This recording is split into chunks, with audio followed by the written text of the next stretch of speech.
Gentleman in the red braces. Can I change the subject a bit? Please. Do. I'd be quite interested to know what the Conservative big idea is for the young. In the early 70s, when I went to university, my parents paid beer money and the government paid my tuition fees. When the young man on my left goes to university, he's got a projected debt when he comes out of possibly up to £40,000. What's the big idea that the Conservatives can put to him about fiscal prudence and also about the sense of going to university and coming out with that? I'm just picking up on that. David Willett's done quite a bit of work, hasn't he, on saying that one of the big things the Tory party is going to have to confront are what happens to that generation next, because it's going to be difficult on a whole number of fronts, from the environment to the financial burden they're carrying. You know, is there something there that we should be talking more clearly about? Well, I think it's a huge problem. When the last Conservative government was in power, it introduced student loans, and I remember just leaving university when student loans were introduced for as a living allowance, and a lot of my friends who were still at university, who were Conservatives, campaigning vigorously against it.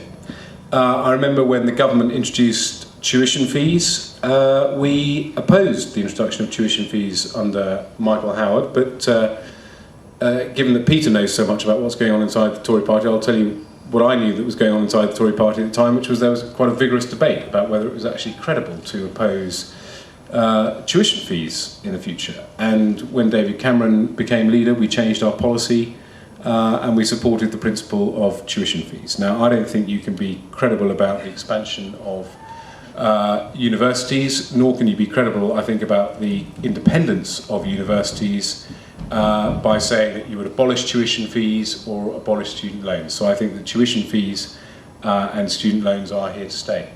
The bigger debate, which I don't know the answer to, and it's not my area of policy either, and is how much freedom universities have to set tuition fees. Now, if you talk to the Vice-Chancellors, they would like maximum freedom to set tuition fees in order to cost courses appropriately. But within that, you would obviously have to have a system of support for students who couldn't afford to pay those fees. But I think if you're going to have strong and independent universities and you're going to continue to have a large amount of people going to university, you're going to have to continue to have tuition fees.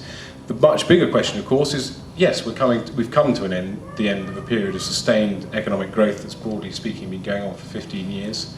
And people who entered university pretty much from the mid-90s, I would say, onwards, have always been pretty certain that they were going to get a job and they were going to get a reasonably high-paying job. And that is, as you say, Ben, a very big problem because you're now going to get a generation of students coming out of university who do have student debts and who won't have jobs at the end of it. You two, do you want to say anything, or should I? Yeah, just very briefly, I'm going to disagree with that here. I think it is credible to oppose tuition fees, and I'm afraid I think if I was 18 now, would I go to university and saddle myself with the levels of debt which kids have to nowadays? And I'm not sure that I would. It's completely credible to oppose tuition fees if you oppose a 50% target of 18-year-olds going to university. And I just think it's wrong to encourage people to go to university, a lot of whom will drop out in the first year because they realise that it's not for them. One of the worst things that the last Conservative government did was make polytechnics into universities and virtually obliterate vocational education in this country. If the next Conservative government really took on vocational education and offered 18-year-olds a real future in a non-academic way, I think that would be the most fantastic thing that probably the next government could do. And I can see by the number of heads nodding here, I really agree. Peter, would you add to that, or you're nodding? Well, I agree with a lot of it, but I think the real root of the problem lies in the policy of university expansion, which, like the policy of care in the community, is a conspiracy between the two major parties to pretend that something is which isn't. We should never have expanded universities. And this was largely a Conservative idea accepted by Labour. We should certainly not be expanding them any further. And what we also should not do is be entrapping people in this scheme for hiding youth unemployment. Itself the consequence of the destruction of manufacturing industry, partly achieved by accident by Margaret Thatcher, partly achieved with the help of the European Union, sorry to again, but it will keep coming in, is that you put these people in this position where not merely do they help the government hide the fact that they're unemployed, but they're then made to take out a loan to pay for their unemployment while they are unemployed, which they will then have to spend the rest of their lives paying back. You actually create a very, very large class of people in this country, and it's growing all the time, with a huge stake in hyperinflation, longing for it to happen. And I think that is a danger people should be aware of, that inflation is actually going to become quite popular, which is a good thing, because we're going to get an awful lot of it. Right, more comments, please. I'll scoop up a lot this time. Yes, gentleman there. Hi there. I just want to say that sort of listening to you, I feel slightly uninspired that there's no big idea, so to speak. I think that it's important for people to have something that they can empathise with and really clutch onto and say, yes, that's why I want to vote for them. And I think that there's a problem that the Conservative Party perhaps thinks that the government's going to sort of kill itself and it's going to die down, and they want to be very hush-hush so that they don't say anything that they have to stick to later on, and that everybody will come and just vote for them because the government aren't very good. But perhaps they'll fall foul of that, and they ought to be pushing policies that people can actually latch onto and say, yes, that's why I want to vote Conservative, instead of doing all this fuzzy stuff at the bottom that no one's really listening to. Who else is longing for some inspiration from the Tory party? Yeah. A different age generation.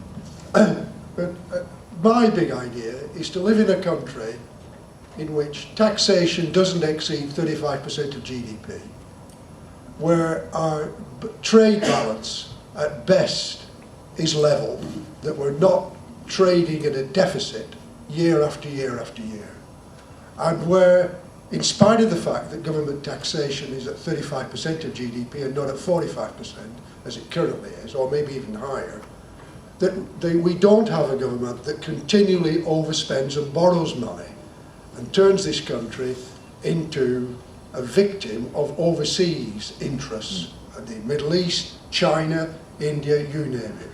The big idea I have is to stop this consumer society in this country just digging us deeper and deeper and deeper, whatever the government is, into debt, which future generations are going to have to pay for. I haven't heard one politician, or, to be fair, one economist, in the mess we're in, talk about how we get back to a stable society inside a stable country that's running a stable economy. Well, to be That's fair, what I want to hear. To be fair, I think David Cameron has been saying that, particularly over the past few weeks. I interviewed him at the end of January, and he said in that interview, and it was picked up by a lot of the press, that he wanted to be honest about the situation the country finds itself in particularly about debt.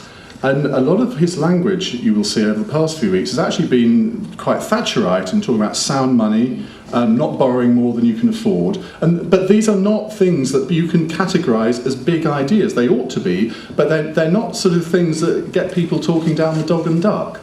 I mean, in terms of sort of inspiring, I think what the gentleman there was saying was that he wants to be inspired.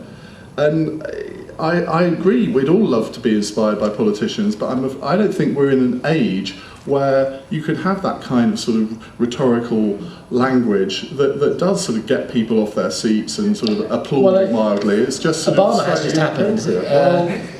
What is Why Barack Obama's big idea? Change. It's the same as yours. well, big deal. I mean, Well, I know. Change I said that deliberately, glibly. I said that Change we can believe in. Okay, the Conservatives stand for change we can believe in. Can you all please vote for us now?